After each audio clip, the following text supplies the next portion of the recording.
देखो 645 हिताधिकारी के दबार व्यवस्था आपातत करा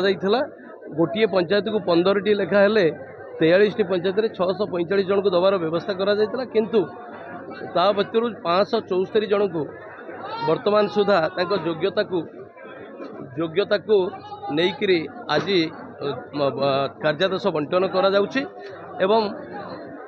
विशेषकर ये गोटे बड़ फ्लैगशिप योजना जो थी कि लोकों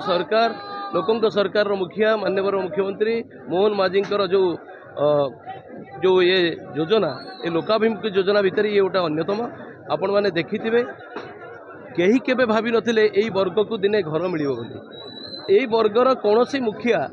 गोटे परिवार भिन्नक्षम उपार्जन क्षम व्यक्ति केबे भाभी नथिला जे मु जीवन रे रोजगार करी घर करि परिबी बोली सरकार सहयोग हाथ बढ़ाई आज आपण मैंने देखुवे मंच उपरे मु तो कहबी ये आशीर्वाद बोध हुए जुग जुग को ये आशीर्वाद रहिबो आमे समस्ते मिसिकरी एई वर्ग जो वर्ग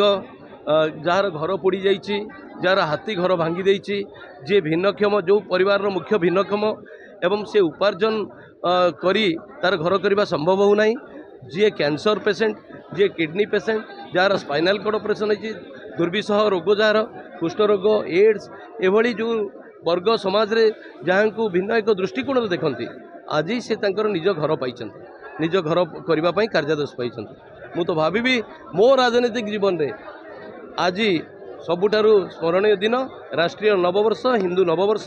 एवं ए दिन को जीवन रे एइथिपाई मन रखिबी जे आज मो हाथ में मु किछि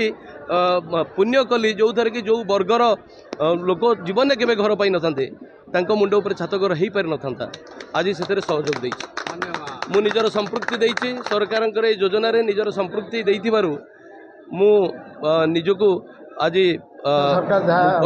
प्रपोजाल रखिंट प्रत्येक पंचायत रु 15 जन लेखा हिताधिकारी अंत्योदय योजना पाइबे जो मैंने कि भिन्नक्षम अच्छा जो मैंने